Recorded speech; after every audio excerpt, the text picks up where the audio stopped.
গতকালকে যেহেতু private university স্টুডেন্টদেরকে কিছুদিন আগে ঢাকা ইউনিভার্সিটিতে হামলা করা হয়েছিল, এটার বেসিসে যখন কালকে সাধারণ শিক্ষার্থীরা জানতে পারে যে ছাত্র সংসদের কেন্দ্রীয় নেতারা আসে, আমরা ওখানে যাই।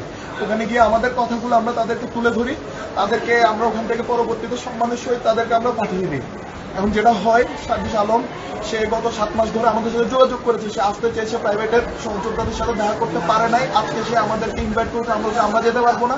সে বলছে ভাই আমরা আসবো। আমরা যেখানে চা খাই, যেখানে স্টুডেন্টরা সিগারেট খাই, চা খাই, আড্ডা দেয়, ওই জায়গাতে সার্জিস আলম আজকে গিয়ে ওখানে আমাদের সাথে আমাদের সহযোদ্ধাদেরকে দেখতে গেছে। এটাকে কেন্দ্র করে ছাত্রলীগের আগের পোস্টেড মানুষজন ভার্সিটির সামনে মব সৃষ্টি করে আমার উপরে হামলা করে, আমার বন্ধুকে যখন আমাকে যখন পালিয়ে গেছে, আমার বন্ধুকে এবার পোস্টটা দিচ্ছে। আমার বন্ধু লাল পাঞ্জাবি পরা ছিল, আমরা বুঝি নাই, আমি তো ফার্স্টে বুঝি নাই যে এই অবস্থা হয়েছে। ভাই কয়জন আহত, কয়জন আঙ্গুলের এখানে 6টা ঝিলাই পড়ছে। ওই ছোট ভাইকে কুর্মিটোলা দিয়েও চলে আসছে। পরে যখন আমরা পাঞ্জাবি তুলছি, আমরা দেখছি জোরে অবস্থা। আমাকে যখন প্রাইভেট থেকে 26 জুলাই গুম করছে, আমার এই বন্ধু আমার জন্য ঢাকা ছেড়ে যায় নাই। আমার ফ্যামিলির পাশে ছিল, আমি এতিম ছেলে ছিলাম, তাও যায় নাই আমার বন্ধু।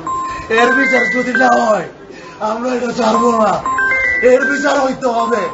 আমাকে তারেক রহমানের সহযোগী বলে অ্যারেস্ট করছিল, আমি ওনার কাছে ওইটার বিচার চাইবো। ওখানে কে কে ছিল সবার আনসার লাগবে আমাদের। এই দেখো ওর ভিডিও কি করলো।